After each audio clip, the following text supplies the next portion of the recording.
Hello, this is Mark Argentiano.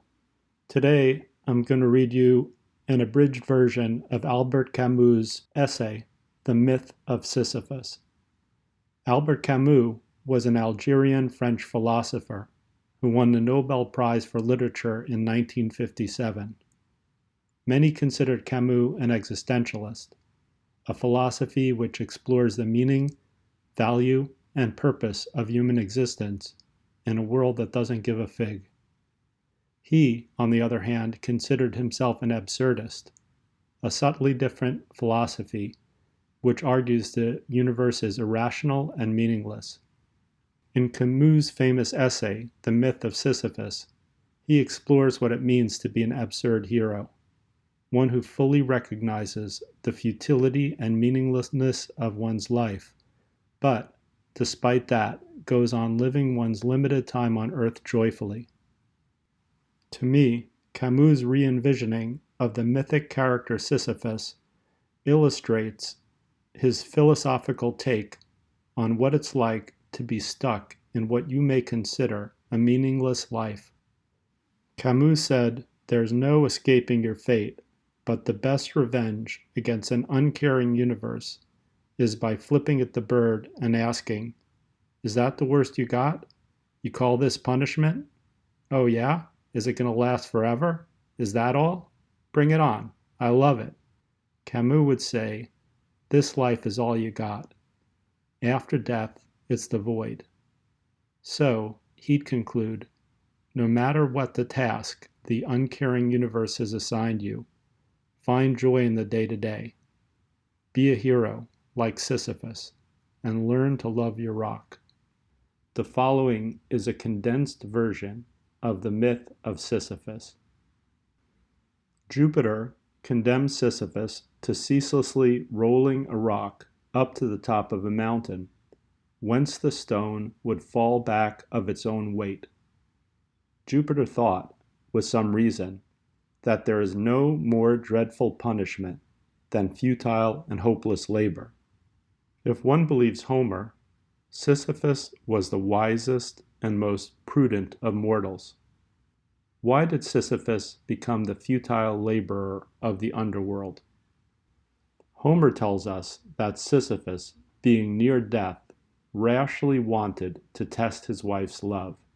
He ordered her to cast his unburied body into the middle of the public square.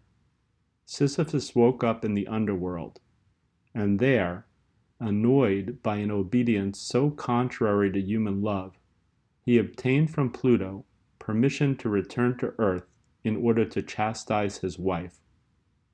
But when he had again seen the face of this world, enjoyed the water and sun, warm stones and the sea, he no longer wanted to go back to the infernal darkness. Recalls, signs of anger, warnings were of no avail. Many years more he lived, facing the curve of the gulf, the sparkling sea, and the smiles of earth. A decree of Jupiter was necessary. Mercury came and seized the impudent man by the collar, and snatching him from his joys, led him forcefully back to the underworld, where his rock was ready for him. Sisyphus's scorn of the deities, his hatred of death, and his passion for life won him that unspeakable penalty in which the whole being is exerted toward accomplishing nothing. This is the price that must be paid for the passions of this earth. Imagination breathes life into Sisyphus of the underworld. One sees merely the whole effort of a body straining to raise the huge stone, roll it and push it up a slope. 100 times over, one sees the face screwed up, the cheek tight against the stone, the shoulder bracing the clay-covered mass, the foot wedging it, the fresh start with arms outstretched, the whole human security of two earth-clotted hands. At the very end of his long effort, measured by skyless space and time without depth, the purpose is finally achieved. Then Sisyphus watches the stone rush down in a few moments towards that lower world whence he will have to push it up again towards the summit. He goes back down to the plain. It is during that return, that pause, that Sisyphus interests me. A face that toils so close to stones is already stone itself. I see that man going back down with a heavy yet measured step towards a torment of which he knows will never end. That hour, like a breathing space, which returns as surely as his suffering, that is the hour of consciousness. At each of those moments, when he leaves the heights and gradually sinks towards the layers of his eternal tormentors, he is superior to his fate. He is stronger than his rock. If this myth is tragic, that is because its hero is conscious. Where would his torture be indeed, if at every step the hope of succeeding upheld him?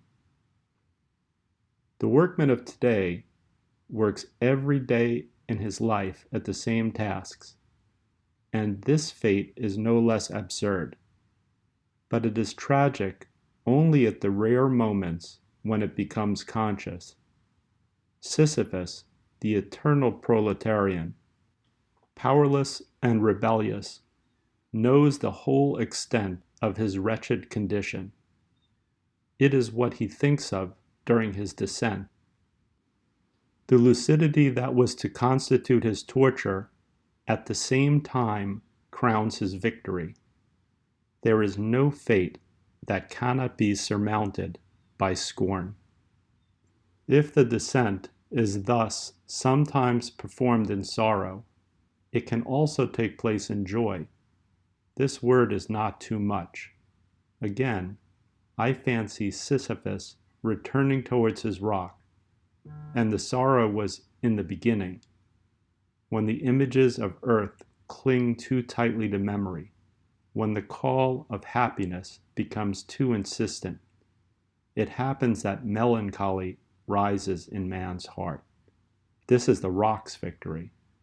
This is the rock itself. The boundless grief is too heavy to bear. But crushing truths perish from being acknowledged. Oedipus, at the outset, obeys fate without knowing it, but from the moment he knows, his tragedy begins.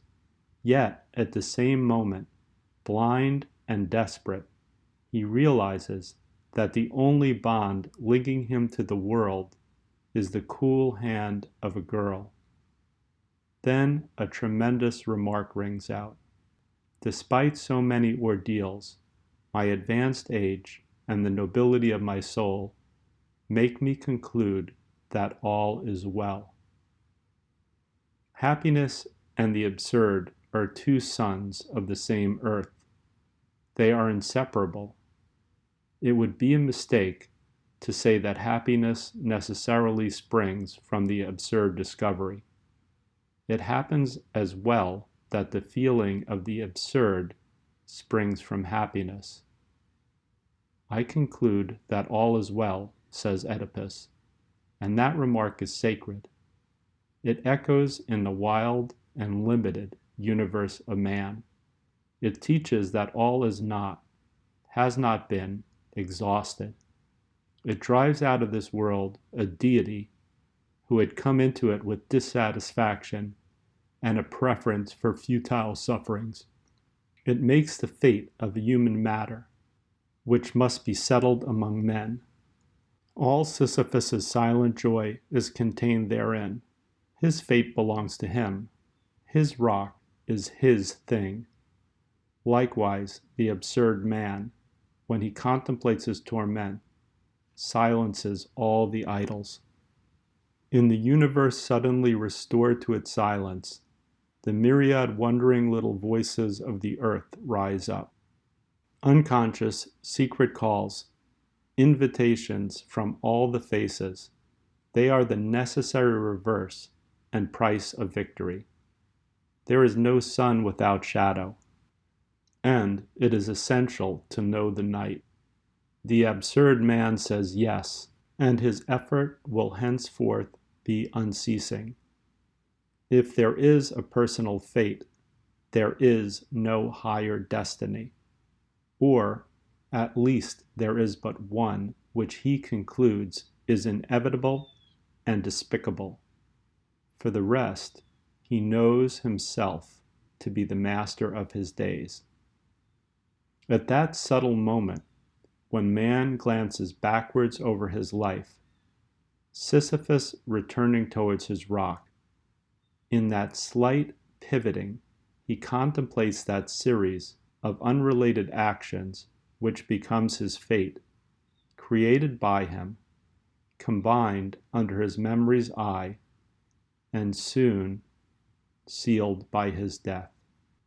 Thus, convinced of the wholly human origin of all that is human, a blind man, eager to see who knows that the night has no end, he is still on the go.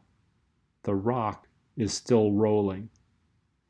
I leave Sisyphus at the foot of the mountain. One always finds one's burden again. But Sisyphus teaches the higher fidelity that negates the deities and raises rocks. He too concludes that all is well.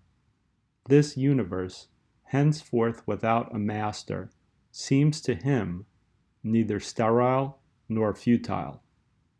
Each atom of that stone, each mineral flake of that night-filled mountain, in itself forms a world. The struggle itself towards the heights is enough to fill a man's heart. One must imagine Sisyphus happy. That was a great essay, right? I would strongly encourage you to read it yourself more than once.